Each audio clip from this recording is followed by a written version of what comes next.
Gibadde giweze kumpi emyaka 5 bukyanga Jamiru Mukulu ne banne bakoma okulabikako eri kkooti oba mu lujjudde lw'abantu.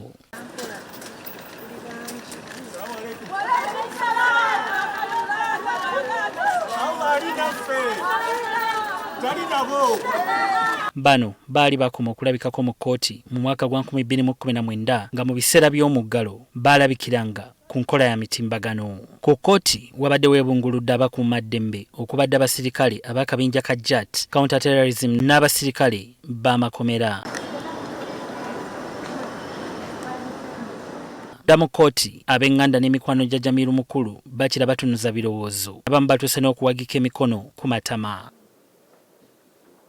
Kati olwaleero Jamiru Mukulu ne banne okubadde Muhammad Matovu ne Abdallah Mutuka nga bayita mu munnamateeka waabwe Midad Lubega Sseggona basabye kkooti okuyimiriza emisango emijja egibavunaanwa wabula okusooka okugenda mu maaso n'emisango 9 egyekuusa ku ttemu egyabagulwako kkooti esookerwako e Tanzania bwe baali bakakwatibwa mu mwaka gwa 2015. Bano bagulwako emisango okuli okwetaba mu bikolwa eby'ekitujju, ettemu n'okubbisa ebissi ko n'okwekobana n'akabinja k'abayeekera aka ADF okugezaako okumamulako gavumenti ya kuno.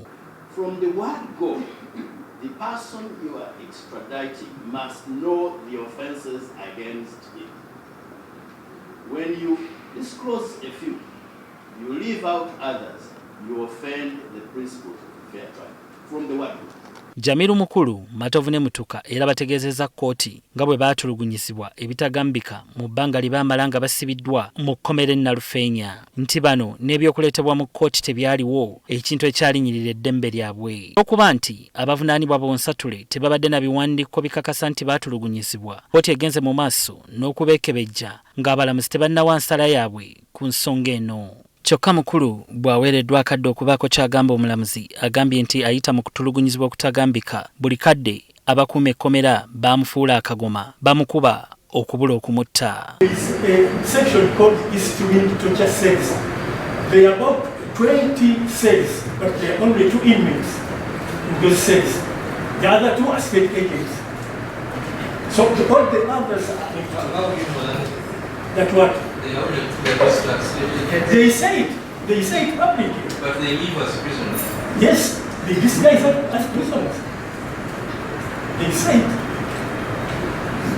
Bw'okwawukanako ne basibe banne ye baamuteeka mu kasenge kake yekka okutali wadde akamooli olumu ekimuleetera n'ekiziiro. Continue watching and inviting in so many activities, playing drugs and whatever, up to 10 p.m. when I'm locked up at 4 p.m. Ng'oggyeko bino mbu baamugana n'okweyambisa kaabuyonjo nga banna abalala, ye baamuwa kidoli kye yeeyambisa. Mukulu abulidde omulamuzi nti waliwo ne we yafunira ekirwadde kya ssennyiga korona n'amala ebbanga mu ddwaliro nga bwe yakomawo abasawo ne bamulagira okulya emmere ezzaamu amaanyi. Kyokka bwe yabigamba ab'ekkomera baamutema kakule nga bagamba nti byasaba bya bbeeyi nnyo. Bw'okumanya alinga eyasalirwa edda omusango takkirizibwa na kwogera n'abasibe banne, kyokka nga ne bw'asalawo okwebba bamubuuzeeko bwe babalaba olwo ye ng'akubwa. If any prisoner, even if say assalamu alaikum, he will get beaten. I'm refused to talk to even those among those with whom I'm on the fight. I'm not allowed, the co-accused ones.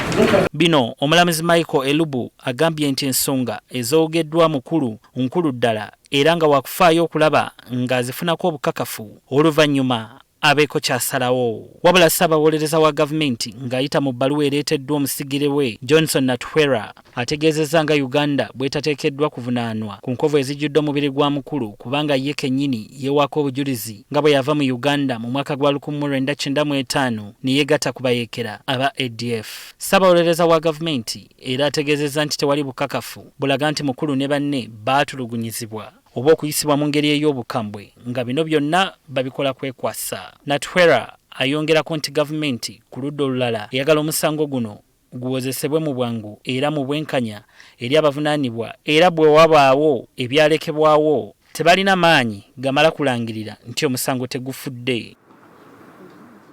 Wano wasabidde abalamuzi bano abana abali mu mitambo gy'omusango guno okugugoba n'ebisale ng'agamba nti kwabadde kugenderera kulwisa kuwozesebwa kuba ensonga ze zimu zaawulirwa era ne zigobwa omulamuzi Eva Luswata emyaka 5 egiyise.